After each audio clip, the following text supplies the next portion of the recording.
¿Qué tal? Buenas noches. Estoy grabando estas diapositivas como parte de la materia del seminario de la epistemología de la ciencia que hemos tenido en, dentro del doctorado en ciencias de la actividad física y deporte, bajo la supervisión del doctor Lauro Cabrera.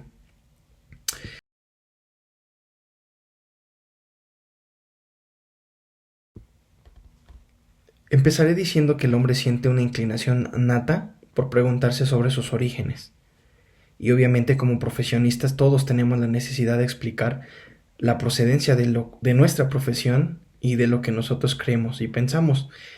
Aunque al principio del hombre, en la historia del hombre, no hubo fisioterapeutas con nombre y apellido, eh, la fisioterapia sí existió y sí estuvo presente desde el inicio de la historia del hombre. Sabemos que los agentes físicos y su aplicación sí existieron y se usaban entre toda la variedad de tratamientos que se encargaban de aplicarle a toda la gente que existía en esos ayeres o en esos entonces con enfermedades y lesiones.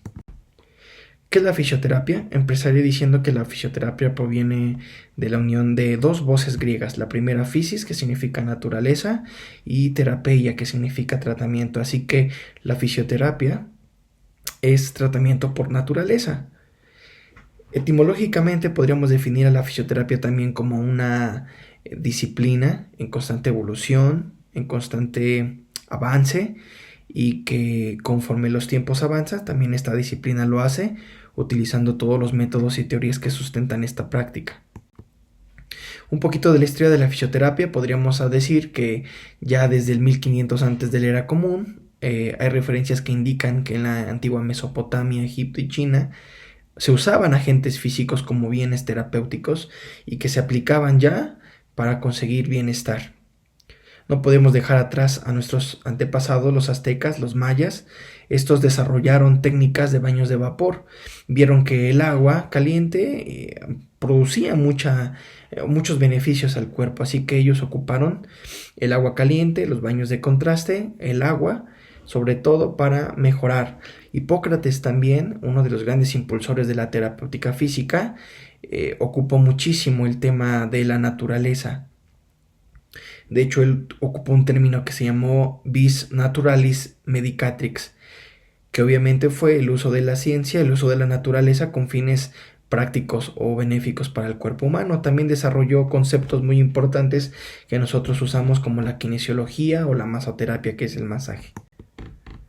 Ya en la época actual, en 1890, se empieza a ocupar la diatermia, que es utilizar ondas corrientes eléctricas que ocupan o que forman calor profundo en los tejidos, y esto hizo que los pacientes con poliomielitis después de las guerras mundiales mejoraran demasiado. Así que a partir de ahí, después de la Segunda Guerra Mundial, se vio la necesidad de tener profesionales de la salud que vieran y que trataran las secuelas posguerra, y es cuando entonces nace la fisioterapia como una materia de carácter universitario. Y bueno, vamos a hablar ahora de la epistemología y cómo hay varias corrientes, tendencias epistemológicas que impactan directamente en la fisioterapia. La primera, el positivismo. Sabemos que el positivismo es una corriente filosófica que sostiene que el conocimiento verdadero proviene de la experiencia sensorial y que todo lo que se ve es objetivo. Sin embargo, esta reflexión, esta corriente, al principio que estaba preparando esta diapositiva, pues yo no creía o no estaba muy de acuerdo que solamente los datos cuantitativos sirven o no sirven para comprender al paciente. Hay muchos fisioterapeutas que solamente se enfocan en lo cualitativo, en lo cuantitativo, y dejan a lo lejos las demás características de los pacientes. También podemos hablar del interpretativismo en fisioterapia. Se aplica reconociendo el valor de las historias de cada paciente en cada proceso de recuperación. Antes yo no solo no escuchaba tanto a los pacientes, sino que a veces los pasaba por alto. Sin embargo, ahora entendemos, después de estudiar esta materia del seminario de epistemología, entiendo que esta corriente y el interpretativismo me ayuda muchísimo, pues me ayuda a comprender que las razones y motivos de las personas, así como sus acciones, impactan directamente en cómo ellos ven su realidad y también en cómo van progresando después de sufrir alguna lesión.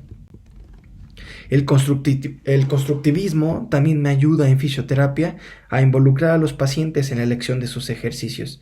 Cuando colaboramos el fisioterapeuta y el paciente, empoderamos al paciente, pues podemos usar esta corriente epistemológica para mejorar la adherencia a los tratamientos, pues justamente el constructivismo se encarga de eso, ¿verdad? En que el conocimiento no es una copia solamente de la realidad, sino que es construido por cada persona a partir de su propia información y su interacción con el entorno. Así que mientras más información nosotros seamos capaces de darle al paciente, el paciente construirá su realidad y entonces eso hará que él nos vaya comentando todos los días su avance, su mejora, pero sobre todo que se apegue a los tratamientos y que no los abandone.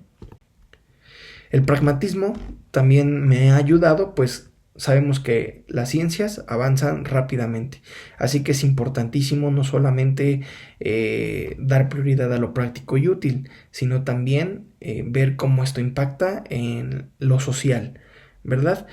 También esta corriente epistemológica, el pragmatismo, me ayuda a revisar más literatura todos los días, actualizarme y adaptar mis métodos de tratamiento según lo que necesita cada paciente. Así que después de esta materia, vuelvo a insistir, he enfocado o voy a mejorar en mis enfoques. ¿Cuáles son algunas perspectivas epistemológicas también en fisioterapia? La primera, la perspectiva biopsicosocial.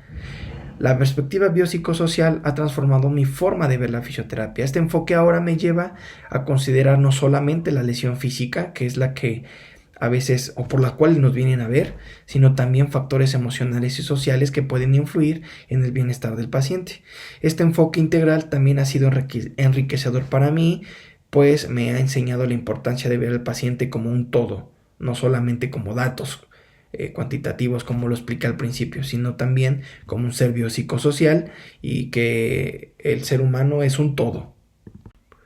La perspectiva crítica, bueno, en donde vivo, en las comunidades más alejadas del centro, he visto cómo es que a veces los pacientes que viven más alejados carecen de atención salud equitativa o por no tener los recursos económicos. Así que esta perspectiva crítica me ha ayudado a participar en iniciativas comunitarias que me han impulsado a darle atención a las personas que tienen un acceso limitado a atención médica de salud o atención fisioterapéutica. La perspectiva reflexiva, en mi práctica a veces es bueno detenerse a pensar en qué decisión voy a tomar, en qué enfoque voy a tomar, en cuestionarme en si funcionan o no mis tratamientos, y esta perspectiva reflexiva me ha ayudado a ser un buen fisioterapeuta, ¿verdad? No solamente utilizar mis técnicas y tratamientos, sino también estar dispuesto a reflexionar, en actualizarme y siempre mejorar. En conclusión, ¿qué podría decir y qué me quedo de este seminario de epistemología de la ciencia? Bueno, a lo largo de estas 4 semanas he podido entender que las diferentes o las diversas corrientes y perspectivas epistemológicas en fisioterapia, pues puedo llegar a la conclusión que ninguna perspectiva por sí sola puede proporcionar una comprensión completa de la atención al paciente. Cada una de ellas ofrece herramientas valiosas que enriquecen mi práctica. Si yo me esfuerzo por integrar estos enfoques, podré dar atención más holística y efectiva, adaptada a las necesidades únicas de cada paciente. Estas mismas me permiten entender los hechos desde una perspectiva diferente, de un nivel de conocimiento integrado y explicativo. También me ha ayudado a establecer mejores procesos, a interpretar mejor los sentimientos también de los pacientes y de la complejidad de ellos. Y por último, este ensayo esta materia me ha ayudado a seguir aprendiendo y creciendo en mi carrera como fisioterapeuta. Y me recuerda que al final del día cada paciente es una persona con una historia que merece ser escuchada y valorada. Agradezco la formación que estas 4 semanas he tenido a cargo de Dr. Lauro Cabrera y esperemos vernos pronto. Muchas gracias.